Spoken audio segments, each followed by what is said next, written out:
Attention, attention, attention. Cet épisode contient des chiens, un mouton, des cochons, un âne, une fille qui touche à tout alors que la COVID n'existe pas et qu'il était toujours possible de se réunir dans une yourte sans mesure de distanciation sociale.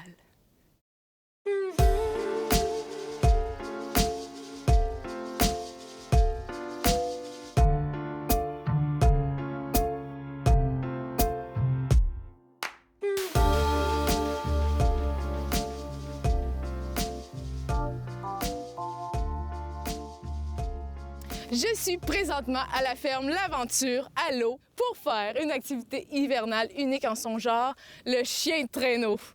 En termes de bouffe, on mange le porc de chez Peabody avec un pain de maïs au beurre et une sauce d'inspiration mollet épicée à souhait. Je vais aller rejoindre Steve, l'aider à atteler les chiens et puis sur ce, je vous envoie sur un moment de tendresse avec nos aliments.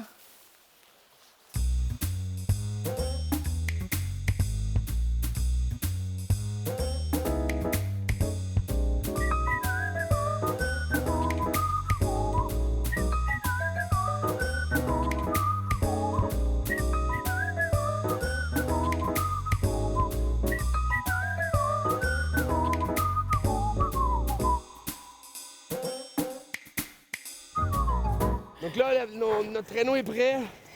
Nos harnais sont prêts. Il reste juste à aller chercher nos chiens. Pirates. OK. Comme ça. Fait que là de même, comme ça. clac. Comme ça. Comme ça. Comme ça? Oh, ah non, Celle-là aussi? là, ouais, comme ça. Attache-la par le cou. Ça, Ici. OK, là, OK. Tu viens chercher un harnais de derrière, une corde de derrière que tu vas attacher à son harnais. Parfait, fait qu'elle est en arrière, pirate. Oui. Ben là, ouais. Une bonne fille. Wow, OK.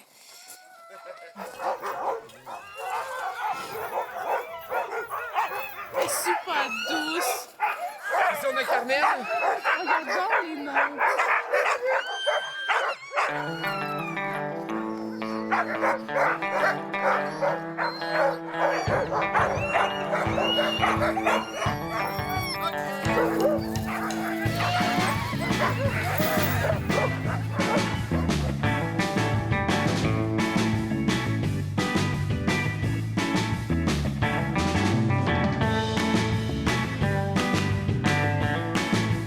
Oh, les chiens, ça tourne! Malade! Rock'n'roll, la ferme L'Aventure! Ouah!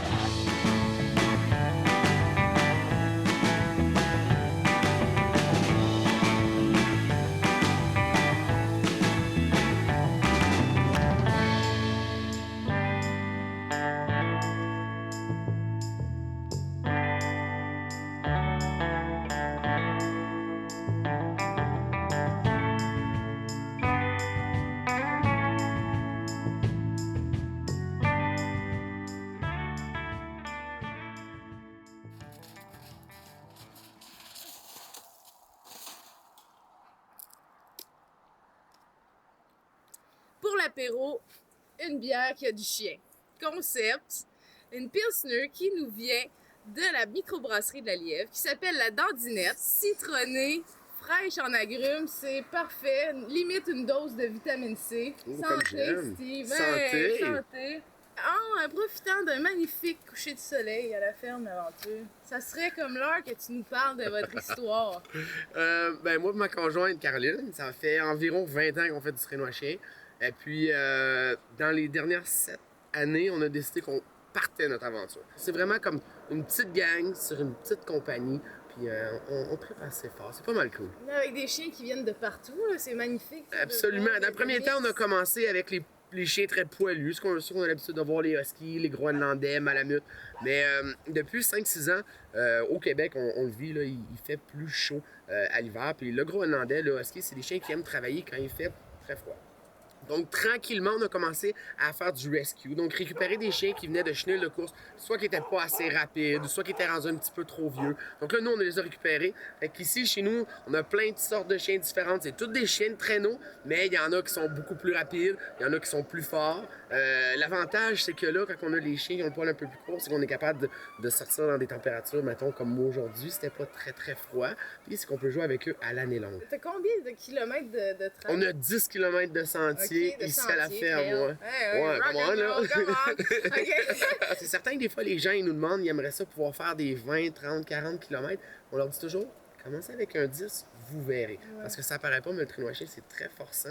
Donc, les gens qui sont initiés, qui conduisent pour la première fois leur propre attelage, le lendemain matin, ils se rendent compte qu'il y a des muscles qu'ils avaient oubliés. Ouais. Parce que dans les montées, veut pas, on aide les chiens. T'sais. Les chiens ne travaillent pas pour nous autres. Ils travaillent avec nous autres. On fait un travail d'équipe. Et puis après ça, les gens, ils vont se restaurer ou ils vont en fait faire leur petite boîte à lunch, leur petit absolument, ils peuvent venir. Oui, ils viennent à la yourte. Moi, j'ai préparé quelque chose de bien là pour toi. C'est cool, c'est gentil ça. À suivre, mais je vais t'inviter dans ta propre yourte. Excellent, yes. Merci, ça va être sharp. Ouais, ben hey, on y va. Yes. On y va.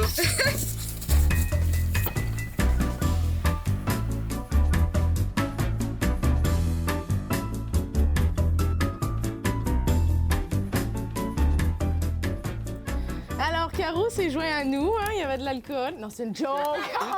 Caro qui est conjointe et copropriétaire de la ferme L'Aventure. Bienvenue, j'ai cuisiné quelque chose parce que j'ai eu une journée tellement extraordinaire. Donc, je vous propose un porc braisé de la ferme Peabody qui va être servi avec une sauce un peu style mole mexicaine, donc sur les épices, du pain de maïs poêlé au beurre et puis j'ai fait des petits oignons marinés aussi pour aller avec tout ça. Bref, ça sera un plat tout en saveur. Pour boire aussi, le vin est une fête d'Élian d'Arros, c'est le 2017. Et puis, c'est un vin qui nous vient du sud-est de Bordeaux. Est-ce que vous êtes amateur de vin? Oui. Oui. 3 enfants, oui. Oui! Donc là, vraiment, on est sur un terroir de Bordeaux, à la côte du Marmandais. C'est de là que ça vient plus précisément. Je vous invite à le sentir. Là, sentez-le pour voir. En tant que fin connaisseur, je pourrais te dire qu'il sent bon. Oh, j'aime ça. J'aime les connaisseurs de même. Moi, j'adore ça. Ça embarque. Mais vraiment, on est sur des notes de fruits. Mettons des fruits rouges, on pourrait dire, oui. On a des notes d'épices aussi. C'est vraiment pour ces caractéristiques-là que j'ai voulu l'agencer avec le plat d'aujourd'hui. C'est un assemblage de merlot, cabernet franc et abouriau, qui est un cépage vraiment typique qu'on retrouve seulement là, dans cette région-là. Fait que je vous invite à goûter. C'est sec, il y a de la texture en même temps, ça nous fait presque saliver. On va manger. Hein? On fait un cheers à manger, bien boire, bien manger, bien boire. Merci.